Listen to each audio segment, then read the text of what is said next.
Hi all, welcome back to Make More Bonsai. John here. This is exciting. About a year and a half ago, a fairly challenging bit of trunk reshaping was performed on this Itoigawa Juniper that we unboxed a year earlier on this channel. We split the trunk to make it flexible so we could reduce the height and add some interesting curves and trunk features to the tree. We reinforced it with 2 wires along the inside for support and pressure to prevent the trunk heartwood from splitting. Then wrapped it up once with some strong rubber gasket material and a second time with a woven strap material for even more support. Then wrapped it with wire twice and further supported the bends with some guy wires and a length of rebar to tie things to. Then we smushed and twisted and tied and bent that trunk, reducing the height substantially and added some flavorful curves to it as well. That was lots of fun to do, but you know what else is fun? Finding out if all that work was productive and successful. We're going to find out how well, or maybe not so well, the last year and a half has been for this little tree. We can see that it's recovered and is thriving. That is definitely a good sign. Lots of new growth and those long shoots flying out everywhere tell us that this tree is healthy. Throughout the last year, I would regularly fertilize and check in on the tree to see what was maybe happening, and if any intervention was needed. I noticed that some of the wire that was used to bend the unwrapped part of the trunk was cutting in, which helped inform the decision to begin to unwrap the protected section to see if it was holding the shape and was stable enough to stand on its own. There really is only one way to do that, and that is to begin to undo some of that multi-layered rigging carefully and slowly to see just how much can be removed, if not all of it, in a perfect world. In a situation like this, one needs to suppress the urge to tear things off quickly. There was some heavy bending and stretching of the live tissue when this was set up. We need to maintain our composure, steady our hands and scissors, deep cleansing breaths, and begin to unravel the complex engineering it took to get this into this position. I'm not going to remove the guy wires all at once. They will be disassembled progressively as more of the trunk gets exposed.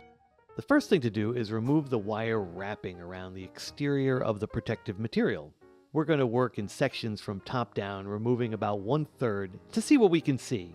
If it all looks good, the next third, and so on. This stuff has been on the tree for all of this time, and amazingly, you can still see the crayon line I drew to help us visualize the shari as we worked. I'll trim off any excess as I start to uncoil the outer strap, just to keep things neat. All the while feeling for any instability in the trunk. I'm really happy to say things feel very firm. No loose movement now that the outer wire has been removed. This is all good news. Now that I've reached that first guy wire, I can feel the stability in the trunk, and the guy wire itself isn't doing anything to hold it in place anymore. This is also good news. I can remove that right away and clear the path for more unwrapping. With that outer mesh strap out of the way, we can see the rubber underneath. The rubber was chosen for this over using raffia for 2 reasons. A, it provided a more flexible support over these extreme bends, stretching where it needed, and yet still maintained compression to protect against breaking. And 2, it would help trap some moisture after removing half of the trunk.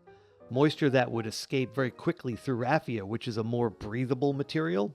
That moisture loss protection helped the juniper recover quickly from the extreme bend, and also that added humidity would assist the shari deadwood to slowly assume the shape the trunk was bent into without drying out quickly, causing the cellular structure of the wood to break and lose stability. The rubber gasket is coming off the trunk really easily. Immediately we can see something very encouraging. A lot of callus has formed and overlapped the edge of the shari. This would explain why it all felt stable when unwrapping. The protective cover and the moisture retention really helped the formation of the callus. The juniper has worked really hard to heal over the split trunk and created new supporting tissue along the edges of the split portion of the trunk. This is a very clear sign that we can continue to unravel more of the protection and uncover another third to see if we can continue. As we continue to unwrap the trunk, we see the 2 wires that were placed inside as extra support. They provided reverse pressure on the split portion of the trunk, preventing the wood from breaking and added support for the bends. It's at this point I can tell the additional guy wires are providing nothing to hold anything in place. Since this trunk has healed over so much in the last year and a half, there's enough tissue holding everything together. So let's remove them and the hunk of rebar they were tied to. I'm not gonna lie, I'm really thrilled this is all working out so well, and not just because every coil I remove relieves the knots in my stomach, since I've decided to do this on a public forum for all to see if this is a success or failure. Boy, that would have been one heck of a video. I'd have to assess what went wrong and then probably perform another demonstration correcting any errors, and we'd have to wait another year to see if that worked out okay. Because that cycle of learning from failure is all part of the bonsai experience. Everyone fails from time to time, and believe me when I tell you, there's quite a list of failures I've accumulated over the last 30 some odd years, but with practice, those failures become fewer and fewer. But back to the point. I'm thrilled because this is just the beginning with this juniper. We have lots to do, and I want to do it all with y'all as soon as we get through the next few seasons as this tree fully regains its strength. So, all of the protective wrapping has been removed and the tree is standing on its own and is very stable. My biggest concern was if the trunk would be strong enough to support itself once all of the support structures were removed. Remember, a large section of the trunk was removed last year, and though it was standing just fine when it was straight back then, a number of curves were introduced that could cause the tree to be unable to balance and support itself later.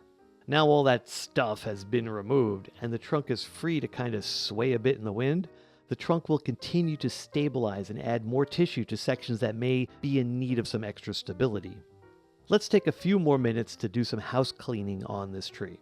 We can see from when it was first wired, the foliage mass has tripled, which is great news. Most of the new foliage is mature and scaly.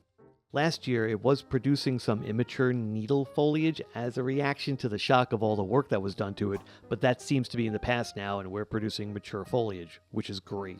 There are some sections that need some pruning and cleanup to encourage more mature foliage to be produced and let some light into the interior. Over the next few months, we're going to leave this tree to strengthen and continue to firm up and become more stable. Fresh air circulation will also help fortify the new bends and dry out the shari. Also, it will be fertilized regularly. Late fall or maybe late winter will be the next time we can return to this juniper to see if it's healthy enough to begin moving the design forward. Among my list of things to do would be review and update the planting angle to one that will best show off the new curves in the trunk. There's a really cool ribbon-like aspect that needs to be considered as a feature to focus on. Then figure out what the main trunk line will look like. We may need to make some further updates to the trunk to improve the design. Maybe begin to arrange the branches into a primary structure that will set it up for the following spring and summer. Those branches will be arranged to allow the most light to penetrate to begin to form the main and secondary branches.